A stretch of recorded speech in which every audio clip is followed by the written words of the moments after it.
Welcome back, everyone, to episode 2 of Transcendent Naturalism. Last time I sort of took center stage, and Greg was my dialogical educer. And so we're going to flip now, and I'm going to turn things over to Gregg Henriques, and I will be his sounding board and mindfulness mirror. Lovely.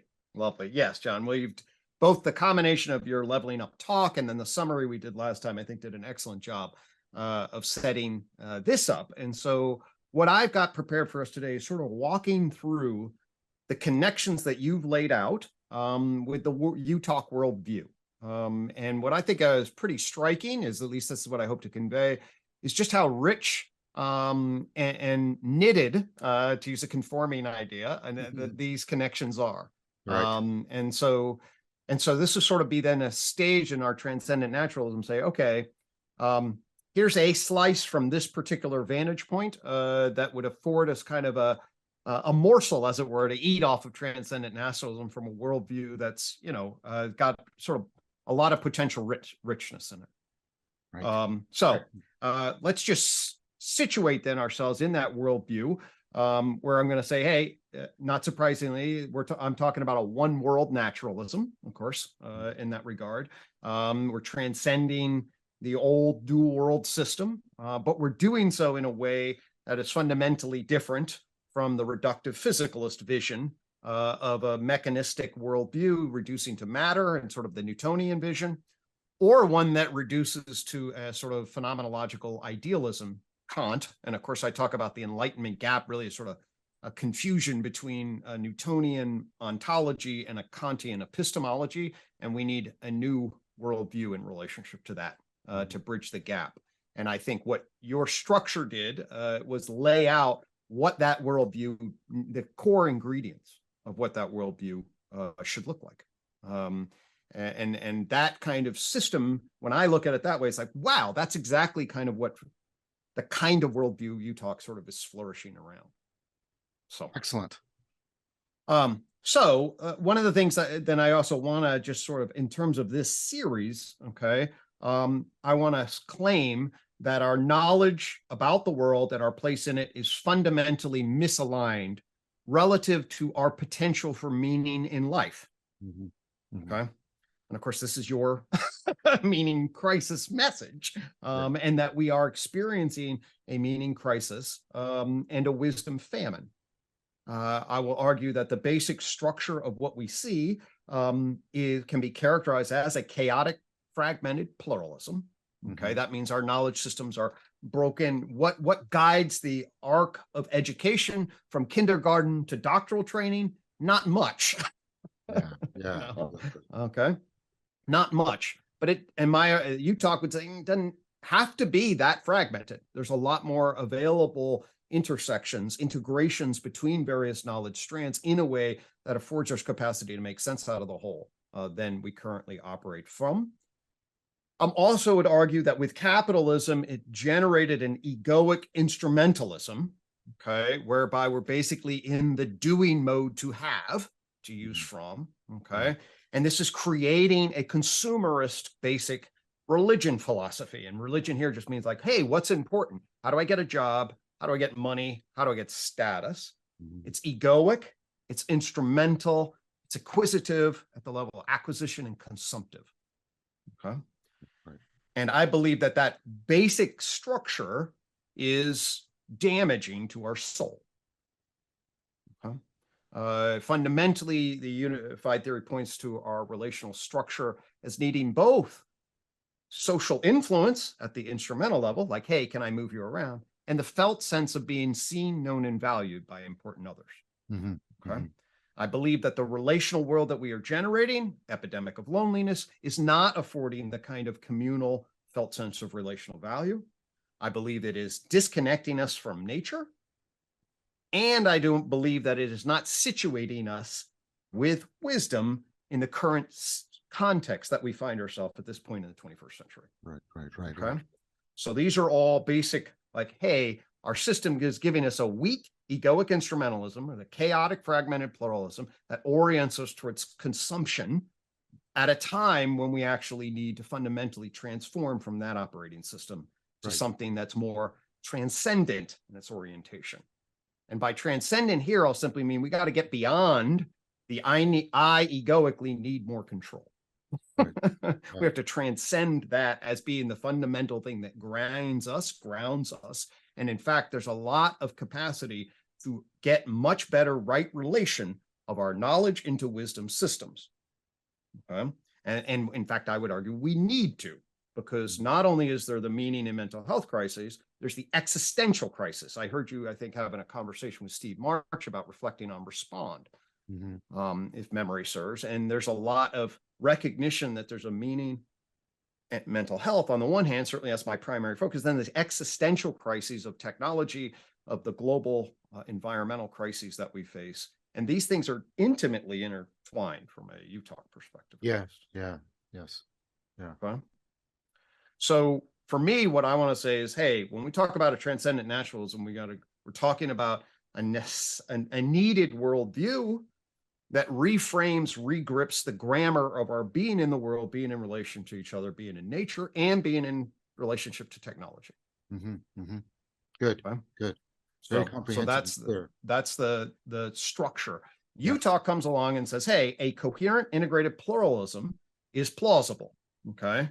And the reason it can do that is it's grounded in a plausible and comprehensive and somewhat conservative view of the natural sciences. Okay. So it takes as your leveling up claim, natural sciences are real. They afford us real knowledge about the world. Physics, chemistry, and biology teach us shit about the world. Right. And they teach us, they create a knowledge conforming to an epistemology on an ontology connection that has some sort of genuine grip about the world. And we need any comprehensive theory needs both framing about what that matter is, and then what are the physicists? We need a theory of both matter and of physicists knowing about matter. Right. Yes. For us to be in right relation. So we need a theory of physics and physicists. Yes. From a Utah perspective. And a reductive materialism cannot do that. Yes, I agree. Yes. Reductive materialism cannot do that. Okay. Utah flows us from a coherent picture of the physical sciences at the level of matter into the biological sciences. And it gives us this idea that there's a jump in dimension. Okay. Consistent with what I heard you say in relationship to core to the ontology is information. Yes. Yes. And Utah is basically saying that actually at the first point of information is essentially, you can think about the Big Bang as a differentiating informational structure. Yes. And then I'm going to think about life as processing difference to make predictive power so that it engages in work effort that maintains its self-organization. Right. Yes. Okay. So we have difference, and then difference that makes a difference on a semantic structure. Right. And then the organization of that difference on difference is going to be an epistemic organizing structure on an ontic. And it's going to grip it in a transjective way. Excellent. Okay. So that's what Utah is ultimately saying in relationship to this. And it's then going to frame that evolving complexified structure. Okay. It says also ultimately that we are in, because of the way it defines the nature of information processing and communication networks, it also tells us that we're at a kairotic moment in the world, precisely because we have laid down a digital network that can crawl and remember, connect us all, and now through chat, talk to us in the interface. Yes, right? Yes. So the 21st century is seen before our technologies were not really engaged in us in a complex, adaptive, dynamic interface. Cups and roads, important as they were, did not feed back. When we started writing, created memory, created literacy, created computation, created internet, created artificial intelligence, and now creating artificial intelligent interface systems that are essentially interfacing. They operate very differently, but they're basically justification systems with these chatbot things, right? Yes. You frame, hey, chatbot, be my justifier and ask this question and frame it this way. All right. So we are now on the cusp of an information interface structure with the digital. And that, from a Utah perspective, that's going to create a whole nother complex adaptive plane. If we're lucky, at the level, because it's going to create so much flux and difference. We're going to see whether or not it's like we maintain it. The existential risks, or maybe as it grows, it's going to create so much confusion, chaos, and have vulnerabilities that it may not evolve in an ideal way. Okay, so this is the fifth joint point.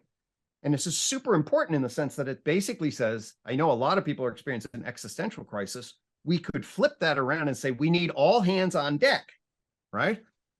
If, for example, let's say we were getting attacked by aliens, I would guess very quickly, with the right psychology, we can come together as a collective. Humans show this over and over again.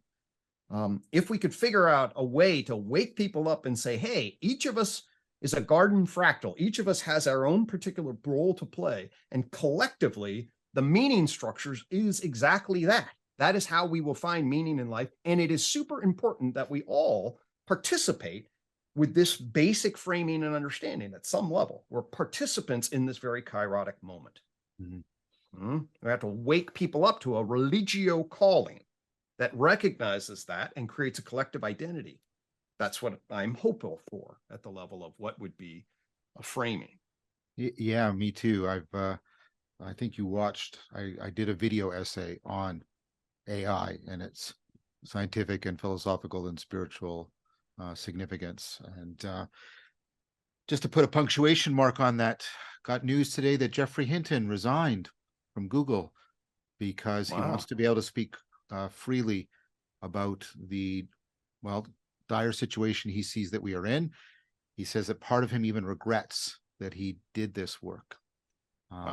That's so, yeah, the godfather of all of this is saying, I think there's important concern. I think I take the people who are trying to be dismissive or pretend it's not going to make a difference. I think they're largely mistaken in their efforts. I won't repeat the arguments I made for that video essay. I'll put the link.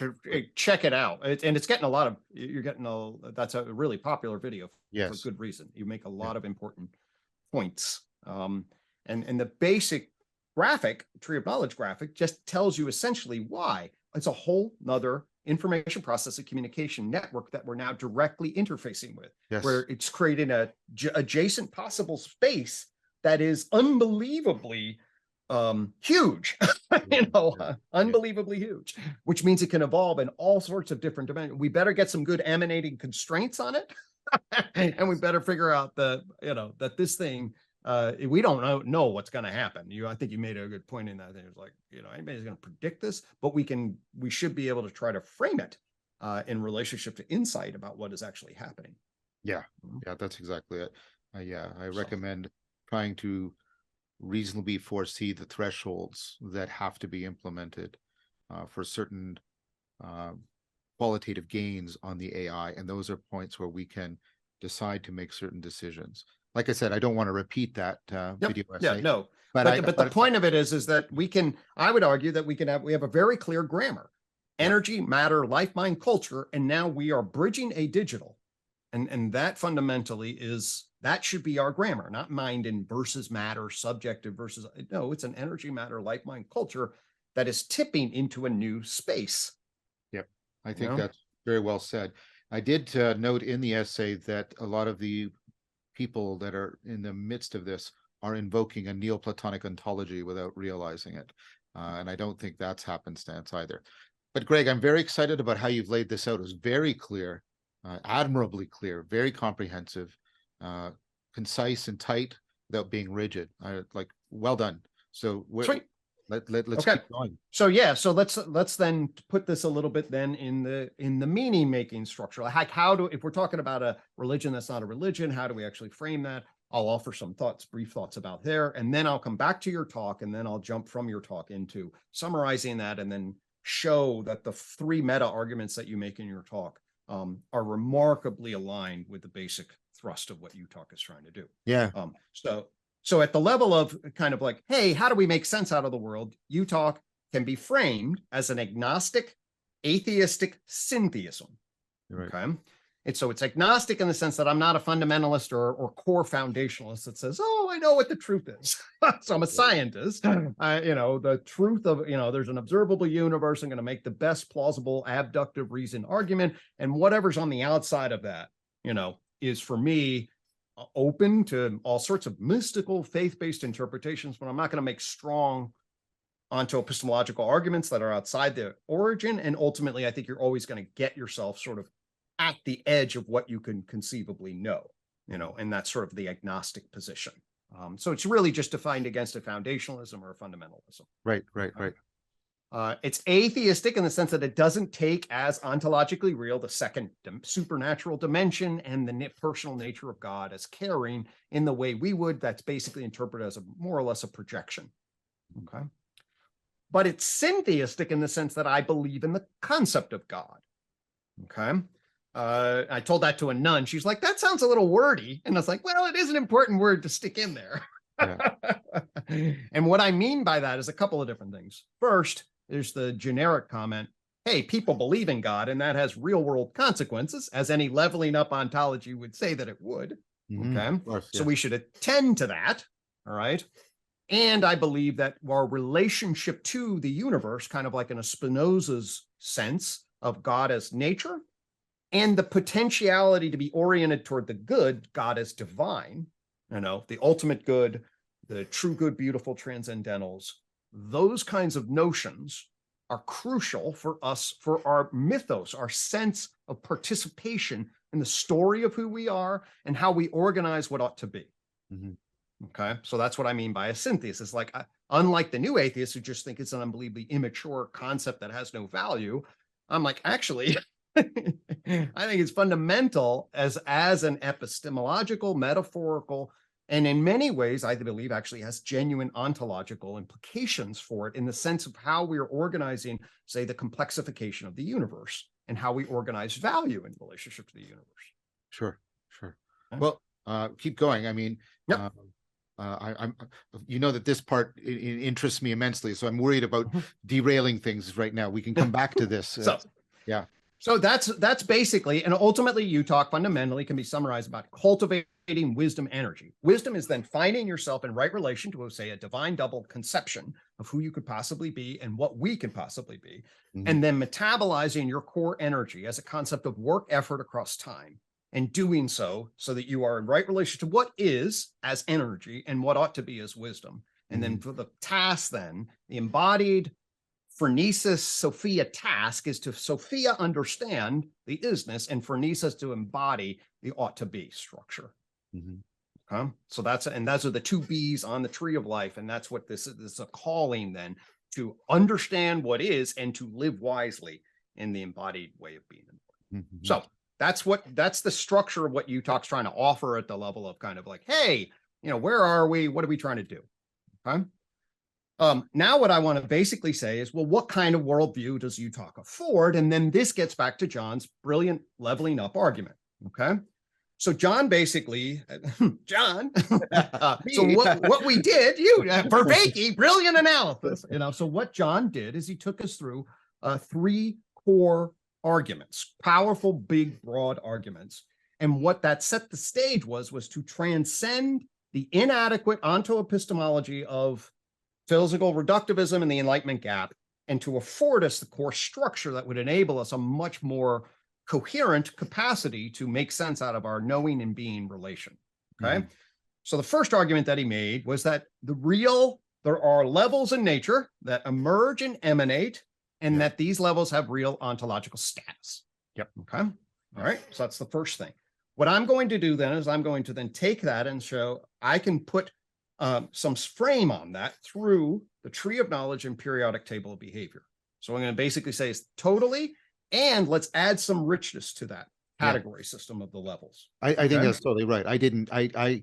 Mine was very much a structural argument and not an argument about what the content of these levels are, etc., because I was trying to get a core argument done. Yeah, right. Totally. Absolutely, which is absolutely, that was the right approach. We need that. I'll make a comment about that. The second core argument that John made, working off of Pickstock and others, was that there is a Neoplatonic framing, conforming framing for being and knowing. That the grammar of being and the grammar of knowing must be put together. And that is what affords you access to intelligible reality. Yeah. Okay. Which is fundamentally then different from a subject that's creating some independent representational space of some determined ontic. Yes. Okay. Yeah. Yep. So it's actually the subject is embedded in the world and the subject is relating to the world. Okay. And we need a theory of cognition and a theory of reality that actually at some level are going to have a conforming grammar. Right. Yes. Oh. And then the final piece that John emphasized is that the distinction, which pops pretty strongly from the Enlightenment, that splits our epistemology into objective science telling us about the world versus a subjective phenomenology, is not an adequate epistemology. Mm-hmm. Okay. Clearly, we need concepts that place subject and object in polar relationship to each other across dynamic time, and that's the transjective vantage point. That's right. That's right. Okay. Okay. So, what I consider John to have done is an exercise in what the critical realist philosopher Roy Bhaskar called philosophical underlaboring. Okay. The underlaboring of the philosophers to come on and say, what are the concepts and categories that you're bringing to bear? What are your fundamental assumptions? What has come before and what works and what doesn't? Yeah. So when you say you laid out the core structure of the grammar and assumptions, that's exactly the philosophical underlaboring. Okay. And I'll point out with a note to Roy Bhaskar, somebody I respect as a philosopher, he developed his critical realism in ways that have direct parallel, okay, to your leveling up argument. The stratification of nature was crucial. A particular kind of, you can't reduce your ontology to epistemology. He argues Kant does that, and that you must and we need a critical justificatory social construction of knower, frame at some level, cognitive into socially constructed knower at some level, that situates that knower in the world. That's the critical realism, Right. Okay, that he places in there. So all of that, I just want to note his framing of critical realism and your underlaboring actually afford a tremendous amount of overlap. On your advice, I do have a book by Bhaskar. I haven't had a chance to read it yet, but I will. I find him to be powerful, especially as well, throughout his career. He does a lot of interesting things, but the critical realism argument is very good. Okay, so there's the backdrop. Now what I want to do is I want to then really show the sinking. Okay, so and this is basically a way to then say, hey, John lays the ground. There's you talk that affords a particular worldview. Now let's see that connection interfacing. Right. All right. Yeah. And if I can, maybe let me share screen here. I I'll shift into. You already did. Okay. I already perfect. knew that. Yeah. You knew that was coming. I confessed I was doing that. And for folks that are, but anyway, that is my style. Okay. So now let's talk about the meta argument number one, which there are levels of emergence and emanation. I'm going to take the argument, what you said, and say, yes. Now what I want to do is I want to say, let's see if we can put some framing on it. And I want to do the leveling up with the tree of knowledge and PTB. Okay. Yeah. So the first basic thing is, of course, the classic tree of knowledge. What is this a depiction of? Well, it is a depiction of the emergence and emanation of complexification. Yes. Yes. Okay? That's what it is. So what it does is it captures the basic structure. Now, in relationship to the levels argument, what I'm going to argue is that actually embedded in this and then popping in with the periodic table is actually at least 3 different kinds of leveling up processes that give rise to new properties in an emergent and emanating way that have different features to them. The first is that they're aggregates. Okay. The aggregate feature of emergence is there's one car doesn't have traffic, many cars have traffic. Mm-hmm. One water molecule doesn't have fluidity, many water molecules produce fluidity. Okay. Mm-hmm. So one of the most classic and basic weak forms of emergence is that groups of things get together and then they engage in pattern wholes across those groups, okay, as a function of their aggregate that then have different kinds of properties. It's one of the simplest and most basic forms, okay? Yep. There's also, however, a specific kind of leveling process, and this is what Tyler Volk identifies in his excellent book, Forks to Culture. So what Tyler Volk realizes and makes the case is that not all emergences of different kinds of things that are complex are the same as the kind of leveling up integration, what he ends up calling combogenesis, that results in the part-whole relation that goes from quarks to culture. So for example, okay, there is a difference between a particle to an atom, which is part of the integrative leveling up process, okay, because we consist of particles and then atoms. Yes. That's different than a galaxy. We don't live inside it. We live inside of a galaxy. Galaxies don't live inside of us, okay? Yes. And he identifies the argument that there are different kinds of integrative levels that are specific to us and result in a part-whole integrative leveling up process that we should track and make separate from general aggregate patterns. Okay. And he calls that process combogenesis. All right. And the final thing that he notes that then is very prominent in the tree of knowledge is that when he zooms back, he's like, in addition to these levels, there really seem, his initial argument was there's three different realms of entities. Like there's the emergence of things that give rise to matter. And then he identified life and then culture as two additional evolutionary realms. Okay. He and I have since coordinated. We've worked together, and we have a position paper coming out in the next a special issue of Big History Journal that shows that the tree of knowledge identifies, of course, life as the green and culture as the blue, just like he did, but identifies the third layer of realm as animal mindedness, which carries very similar features. It's a novel form of information processing communication network generated by what he calls propagation, variation, selection, retention, i.e. an evolutionary kind of emergent emanation constraint dynamic. Right. Okay? Right. Yep. All right.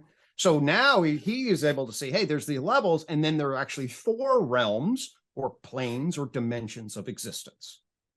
Okay. So you're also now proposing that we're at a kairos where there's another realm emerging, the digital. Do I understand you correctly? Yeah, that's exactly right. Right, exactly. So the 21st century is potentially going to stick another plane of existence on this graph. Yeah, the virtual, the virtual digital. The virtual digital world, exactly. And it's a very weird one because we're essentially pulling up matter, right? Generating a weird non-living matter and interfacing with it. Yeah. You know, artificial intelligence, you know, fingers crossed it goes well. Yes. Okay. So this shows on the Tree of Knowledge Summit becomes clear when we put it in the periodic table of behavior. The periodic table of behavior, these general object field relations, well, that would capture your aggregate across space-time. Okay, so it'd be a galaxy, it would be a, you know, whatever cluster that we would use at the general level. Then you get these primary levels that then also cut across dimensions of behavioral complexity. Okay. And then what this does is actually when Tyler Volk identified levels, you know how many he counted? 12. And we did it completely independently. There's slight minor differences in ours.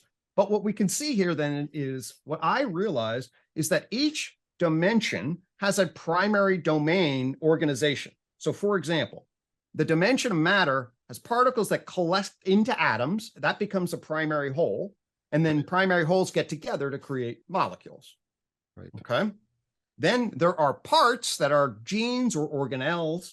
They cluster together in cells, and then cells can aggregate. You go from a jump from a prokaryotic to a eukaryotic. That is a clustered aggregate. That's a shift in complexification. And then multicells can then grow either in the form of things like multicellular creatures like fungi and plants, or large groups of things like collections of algae.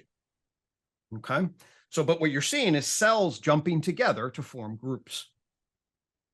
Then we get neural networks, sensory motor neural networks that then collect into a sensory motor loop where you get a complex active body with a brain. That's what I call mind 1, and a complex active body at the Cambrian explosion.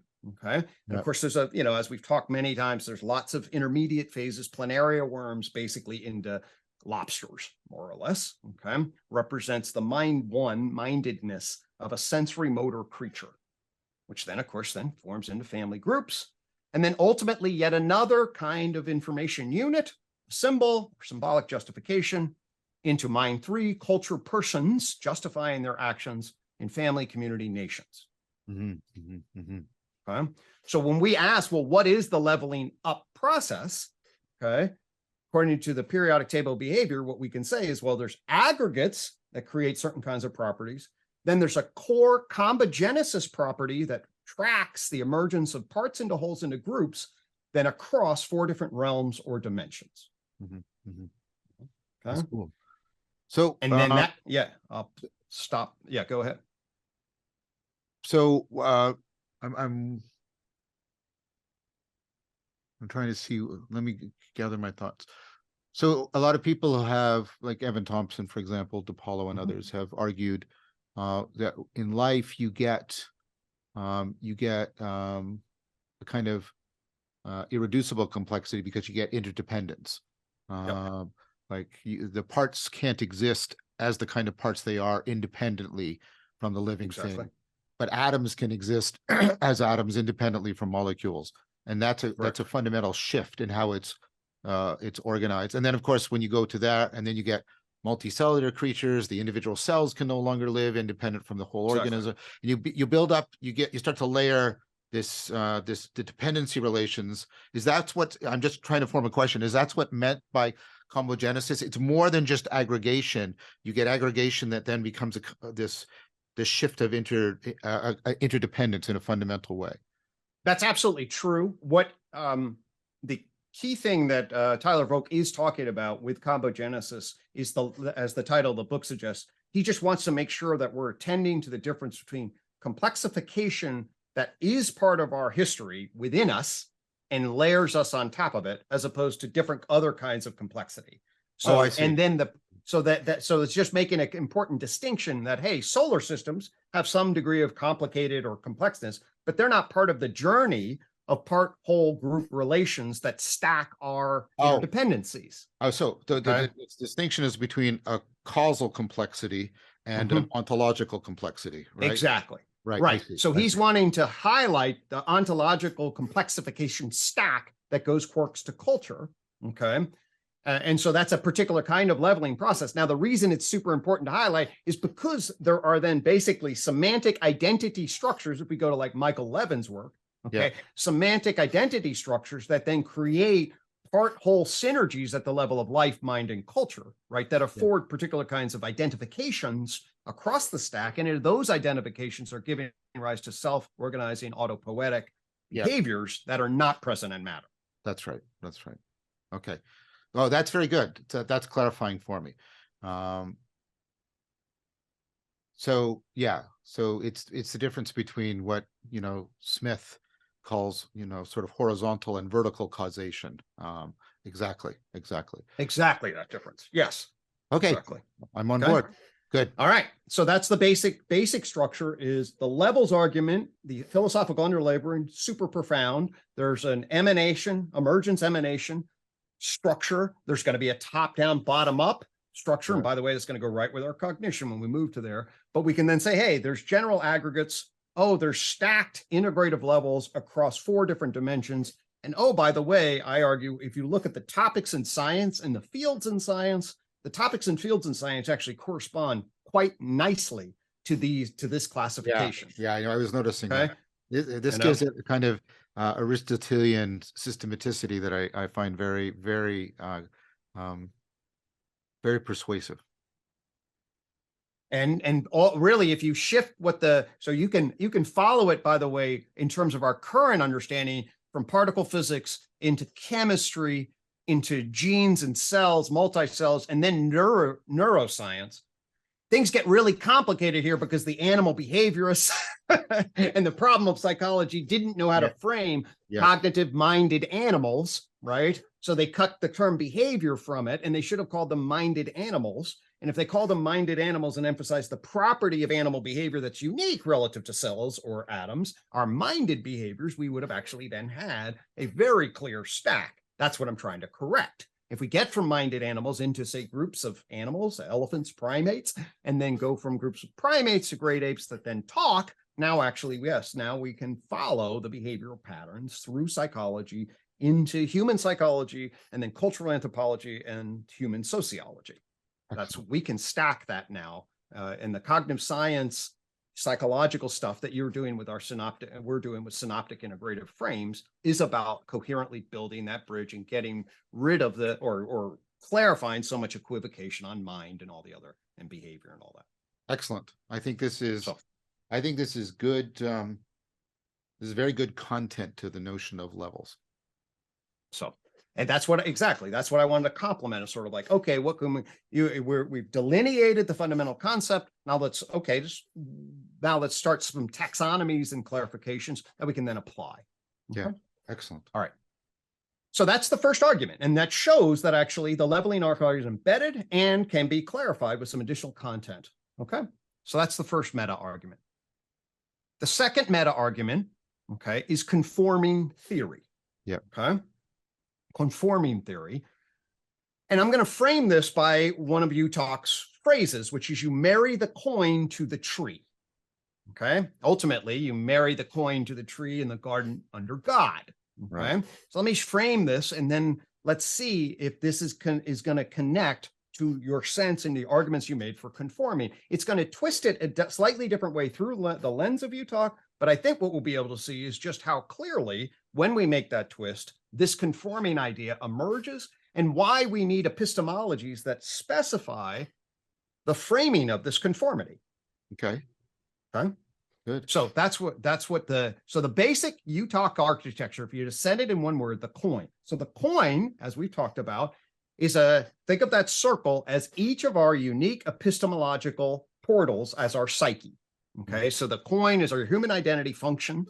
Okay. And it simply represents your phenomenological view on the world and my phenomenological view on the world as unique human identities. That's just what it stands for. Okay. It then places that coin in relationship to the tree. The tree of knowledge then is the scientific third-person objective vantage point of the world, at least as crafted by Utah. So now we have our behavioral view of the world. Okay, we can say, hey, the world, if we adopt the scientific view, what fundamentally the scientific view was about, I would argue, in modern empirical natural science, was, hey, we need to adopt the view of an intersubjectively agreed upon observer that can be factored out as much as possible and watch the unfolding wave of behavior, whereby if you're trained from this vantage point, you could procedurally and propositionally track the behaviors of the world. That's what modern science is trying to do.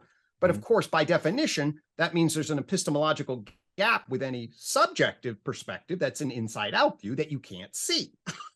Yes. Okay. So that's just the nature of the grammar of modern empirical natural science, is that it doesn't afford a clear picture of the unique particular subjective phenomenological vantage point. Yes. Okay. So Utah says, well, we just need to acknowledge that. And it's good for us to have psychotechnologies or epistemological technologies that place in right relation that unique particular vantage point as a human identity in relationship to a third person behavioral vantage point. Mm-hmm. So that's going to, and then the question is, and what you talk that I'll show in the next slide, is that how you position yourself as a subject and how we position the world from the tree of knowledge is actually going to create a massive conforming grammar vision. Okay. Cool. So ultimately then in the garden under the concept of God then gets into the axiological commitments. I'm not going to talk anything about this because it's mostly about the conforming of how our epistemology and our ontology can be connected. Okay. The axiological arguments are different. All right. Okay. So so how do we think about, okay, so here's our scientific map. So if we want to see the world as objectively as possible, we're seeing the world as an unfolding wave from energy information into material objects, into living organisms, into minded creatures, into cultured persons. Okay. Mm-hmm. Now I want you to situate yourself from your recursive relevance realization witness function. Okay. And what I want you to do is then, from your particular perspective, can you experience yourself as a material object in space-time? Okay. So we can obviously, hey, I'm pressing against the world in a particular way. I am a living organism, and I would argue that we can orient our valence qualia through our animal selves to get as close contact with our felt embodiment as possible. Okay. Yeah. And then we can trail that through our valence qualia into our adjectival, adverbial witness function. We can identify our mammal, global neuronal workspace, and our primate core felt sense. Do you feel seen, known, and valued or not in the world? Okay. And then finally, we're justifying. Okay. We're engaged in justificatory processes. All right. So that I would argue that we can see inside and out a particular type of energy, matter, life, mind, culture perspective. Right, right, right. And this is something you can enact, is what you're making the case for. This is not something that remains in third-person propositions, but you can actually participatorily, perspectively enact it within yourself. That's going to actually get us to the next final part of your argument when we get into transjective, because there's going to be a participatory transjective interface between inside out, outside in. Okay. But this, for right now, what you're saying is there is nevertheless a sense that this is not just something we represent, this is something we instantiate when you do the move you just made. Exactly. 100%. Okay. 100%. And so basically what I want to say is that, hey, there's energy information at the level of material complexity. Then there's some kind of living bioepistemic layering on a mental, psychological, minded epistemic layering through the nervous system, through a social, and then ultimately a particular kind of science. Remember, we had to fit the physicists in there. Yeah. Okay. Yeah. And we can frame physicists building systems of justification that map matter. Okay. So ultimately, we have a general scientific empirical view of the natural world and an inside out view of the psyche that can be layered both at the level of the outside leveling up process, and we can situate our recurrent relevance realization in relationship to top-down, bottom-up structures in the embodied phenomenology that I argue does really nice correspondence. Yeah. So the gripping function between inside out, outside in is quite tight, and UTalk is explicitly designed to foster that interweaving. Yeah, this goes very much with Pearl's take on Plotinus about levels of being and levels of the self, and how yes, exactly. Yes. Exactly. Okay. So that's the kind of this move here is very cool. Sorry, I didn't mean to talk over you, but I like this because it gives a possibility of, like, you know, the role that ritual could have, in which it gets us to remember the instantiation as something separate from just our representational functions, and we can relive all of this. Exactly. Okay. Yes. Going. This is wonderful. Exactly. Very tasty. Okay. All right. So the last part I want to say here, related to Marta argument 3, is this issue of transjectivity. Yeah. Okay. Now you highlight in the transjectivity that there are a number of elements, number of concepts like Gibson's affordances, some guy Vervaeke and his recursive relevance realization. They're really important key theoretical frameworks that do not reduce themselves to the subjective or objective perspective. Yes. And I'm going to argue that actually I landed on this also. And the meta theories that I developed in relationship to explaining the complex causal dynamics of us as animals into primates, into persons, in the form of an behavioral investing theory, yes, in terms of influence and in forms of justification, are actually transjective. Yes. Yes. So to get clear about kind of where we are in relation, I like to utilize Wilber's quadrants as a starting point. Yes. Okay. So here are Wilber's quadrants. One of the things he becomes famous for is dividing our epistemological, and I emphasize, I think it's a much better epistemological than ontological frame by Wilber. But anyway, that there's an interior and exterior, and an individual or level and a collective level. And in so doing, that gives us 4 nice categories of framing our epistemological structure. And when I look at the UTalk elements, these pop fairly nicely. So for example, the holistic view of systems in general is provided nicely by the tree of knowledge. It affords you this big picture view of systems.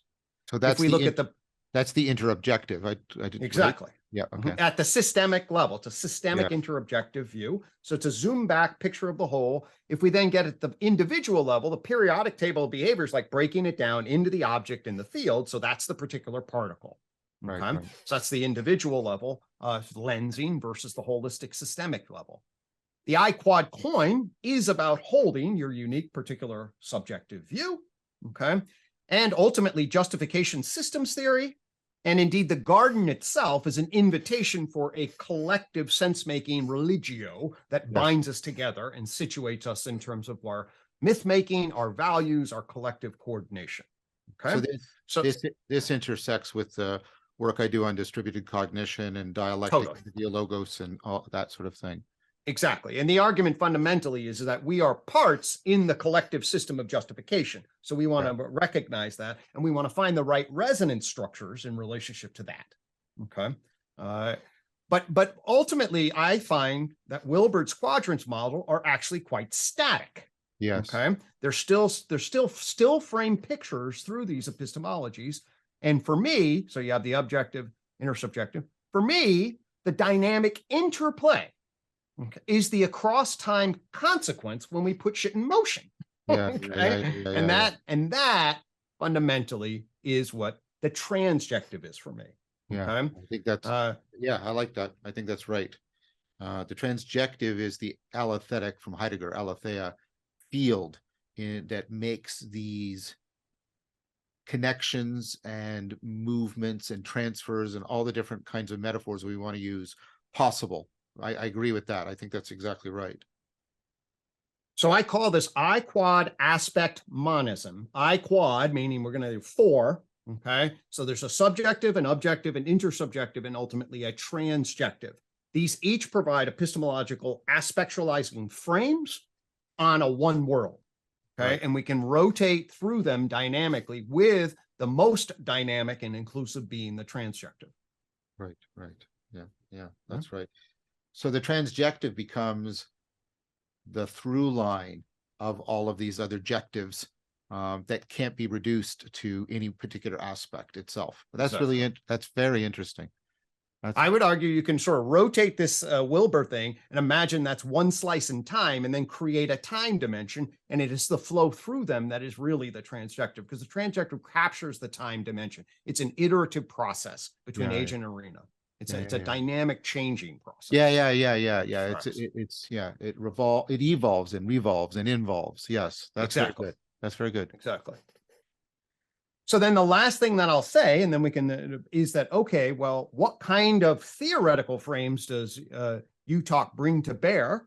And it brings, for our person layer, it brings justification systems theory. Justification systems theory provides a framework for our propositional networks. The structure and function of our propositional networks are to legitimize is and ought in a collective way, okay? And that both to explore that through question-answer space and to create worldviews that constrain it, okay? But fundamentally, what is justification? Justification definitely is not located just in the subject, nor in the objective world, nor is it even just the static conceptualization. A justification process is going to be a transjective process. Yeah. I think this is coming out in some of the work I'm doing with Dan Chiappi on Brandam's updating of Hegel, and this idea of prospective and retrospective responsibility and accountability, which is, of course, our justification terms. So I think that fits in very well. That's what I meant when I was trying to talk about how rationality binds autopoiesis to accountability. Yes. Yeah, very much. Yep.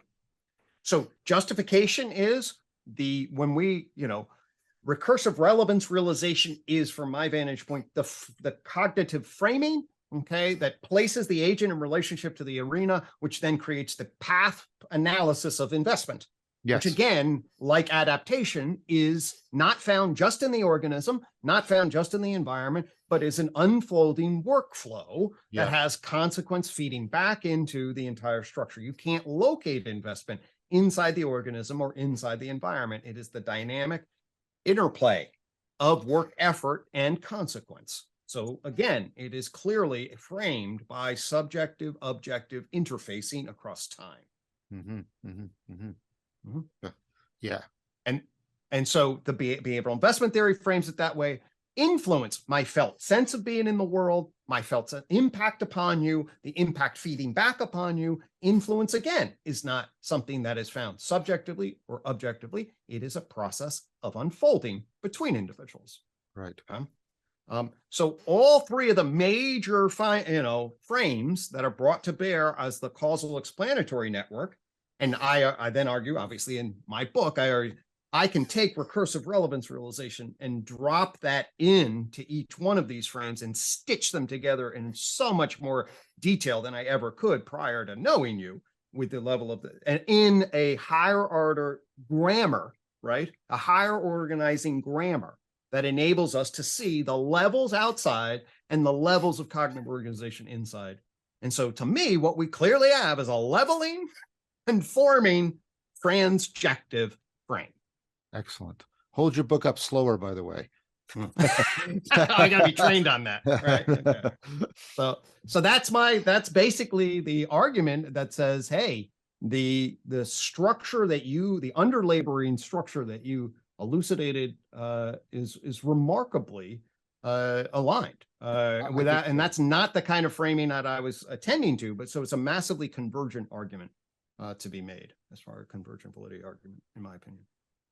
That's great. Yeah, I think the complementarity, I think the way you fill things in, give specific content, lay out specific processes and causal factors and structure. I think it's yeah, I'm very strongly in agreement with it. I think it's like the levels. Yeah, like people will sometimes ask me, what are the levels? And I just say, look at Gregg's work. Right. That's what I do basically. And they'll say, what are the differences? And I'll say, well, they're not just quantitative, they're also qualitative, and look at Gregg's work. And so, yeah, I think the two arguments actually need each other and go well together with each other.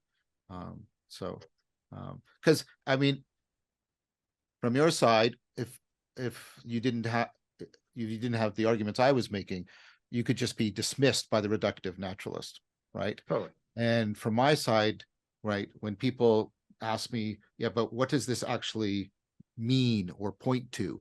What does this refer to? That's when I need the work you've done. And so they go very well together. They go very well. And indeed, yes, so there's the underlaboring, there's the architecture, the Neoplatonic underlaboring, the clarity of that, Neo-Aristotelian architecture, right? Yeah. And then our theories, our Jai dynamics coupled to recursive relevance realization, kick ass, and by my estimation, because as I've said many times, I enter into a conversation and now my phenomenology is, I am engaged instantaneously in recursive relevance realization, right? Yes. I mean, I'm just noting that my witness function is doing that, okay? And what it is doing is and then you pay attention to this on your end, are you extending that relevance for passive effort? What are you doing, right? And then are you tracking how you are coordinating through your primate capacity to mentally represent the theory of another person's mind, track what they're doing in terms of how it changes on cooperative, competitive, relational value, social influence dynamics, right? All of which is then embedded in a participatory perspectival structure. And then we're out here justifying, right, our propositions. Right. That's really good. And to me, that's a very, very simple, it's elegant, rich, complex dynamic. It gives the generalizing frames, to make another point you make, and it affords a huge amounts of nuance and differentiation. So it does a really nice job gripping the generalizable and then also orienting toward the specific in a way that I find to be very compelling. Yeah, I agree. This is very good, very compelling. So I think this is a good. I don't like first of all, I mean, and this is a little unfair to you, and I don't mean it. I've seen this argument many times, like versions of this argument. I've seen, what I mean is, this is new, but it's a culmination of a lot of work we've done together. So I don't come out with this with like, what is Gregg talking about? So I just want to caution the viewer that we are both probably doing that to some degree with each other. And it's very important that you look at some of the other shows in the Cognitive Science Show playlist, some of the other arguments, just so some of this stuff that might strike you as they're acting as if this is familiar, but it's unfamiliar. And so just that general caution. But I want to now sort of shape things towards what I think I would like us to address next time, which is how you see this fitting into the notion of extended naturalism. And then also, how does this help afford an intellectually, rationally, even ultimately scientifically justifiable notion of strong transcendence? Because for me, being able to situate a strong transcendence inside a naturalism, I think it has to be extended, is the core thing to making a consilience between science and spirituality possible. I'm not saying it's complete or exhaustive, but I think that any attempt at consilience that can't give us strong transcendence within naturalism is a failed attempt. So I think it's at least a necessary requirement. We can talk about how sufficient it might be when we get into discussion. But what I'd like to open it up on is, okay, how does what you've just done so very beautifully, like it's really quite wonderful, Greg. Like how does that mesh with sort of the framing of strong transcendence and extended naturalism? And then I want to do that within a discussion, so it's a triangle discussion of sacredness.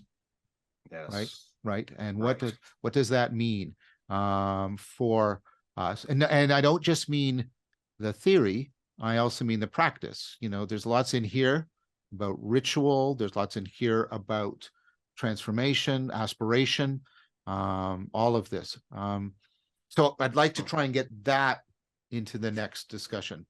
Right. Well, that's a beautiful framing, really, for our series, I think. Yes. You know, you basically are like, okay, I think what we're trying to show is that you and I together, hey, there's a real ground here. There's a philosophical ground, there's a cognitive science ground, there's a unified psychology ground, and wow, these things they're conforming nicely together, right? Okay. And it is the ground that then opens up this. So for me, one of the things that I want to say is that I want to make sure that, well, and I think you agree, there's a lot of openness in this question, right? This is a hugely, like, look what's happening to the digital, where the world is emerging in a particular kind of way that you and I can't predict. And there's an openness. At the same time, there's absolutely a wisdom famine. There's a meaning crisis, and we need grammars that transform. So for me, and this is great for us to then. So for me, what do I mean by extended naturalism? Well, the extended naturalism is this idea of the genuine ontology of levels, okay, that emerge, that we need to take deeply seriously, that we need to situate ourselves in relationship to, that we are not just a bunch of chemicals, that we are an unfolding wave of energy information across a stack, and this conversation is real ontological mattering. Yes. So that's a stronger argument than I think somebody like Sean Carroll might make, although I'd have to have him here. I think he's more on the reductive side, although he has a, kind of a, I think he has a limited view of emergence and emanation. The stronger, the extended view embraces causal consequence across the levels, so for me, and that's you don't reduce justification to brain activity. Justification is apparated here in an intersubjective network of propositions, and they have causal consequences. Just go to legal, go to a judge.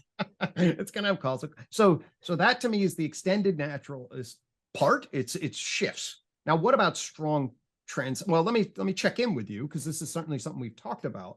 When you feel your way into extended naturalism, what's most alive or what's most salient for you? So what I think you touched on it, but I want to explicate and foreground something, which is in extended naturalism, part of what drives reductionism is the idea that there's nothing behind the ontology that's given to us by physics, chemistry, and biology, and we have to derive everything from it. And then part of what I think we are both arguing is no, because if you do that, you can't actually situate the scientists generating the physics or the biology or the chemistry into that worldview. And so what you have to do is you have to give an ontology that not only shows what's derivable from the natural science, but what is presupposed by the natural sciences, namely Exactly. scientists and an intelligible world and real measurement, and you have the measurement problem, which leads on leveled ontology. So for me, it's to make a Neoplatonic move, which says, yes, but you're presupposing intelligence and an intelligible world, and I want to ask, what is an ontology such that those presuppositions make sense? They aren't claimed to be illusory, which is what is generally the case that's made with Agreed. various forms of reductive naturalism. So that's for me, and I think you're saying that. I think you're saying Oh, that. absolutely. In a tree of knowledge sort of way, there's quantum, back to bang, up to knower. And we actually need to frame the knower. We need a theory of the physicists. And Yes. any framework, Yes. any intelligible framework has to have that as part of it. You don't factor, this is the great error of modern empirical natural science, is that you factor out the subjective knower and through method, and now you through analytics and analysis, as though you can get the knower out. You have to put the knower in and place the knower in relation. Yeah. So I like that way of putting it, but how I would extend it is science is not typically done by individuals. It's done by distributed cognition, and it's done in a world that presumably has genuine informational structures that make it intelligible to human intelligence, etc. So you have to bring this you have to have a very, very rich ontology. Right. 100%. Yeah, no, I think we're in fundamental agreement about what that extended aspect is pointing to, and Now, it's crucial. It does not fragment, and the difference I want to emphasize is this gives you a lot of what two worlds mythologies tried to give you without breaking it into two worlds. Because the argument I make is, just like I have any argument you make for emergence is symmetrically equal to an argument for emanation, and therefore I think you did that beautifully in the talk, by the way. Yeah, that's really nice. That was the clearest articulation I'd seen of that. Yeah, well, thank you for that. That's good. And any argument that you would make to say all we mean by an ontology is what's derivable, you can make a similar argument, but well, that also depends on what we presuppose, right? Yep. Rationality is not just inferential derivation; it's also presupposition up towards, et cetera, et cetera. That's for me. I'm trying to get something that gives us a lot of the yummy sweetness of two worlds mythology without committing us to any kind of two worlds mythology. Exactly. So that gives that, and then so then we have strong transcendent. Okay. Yeah, which is not strong emergence. Not strong emergence, right? No, strong emergence is clear on the vocabulary. Yeah, is emergence in which there is no explanatory relationship between the levels.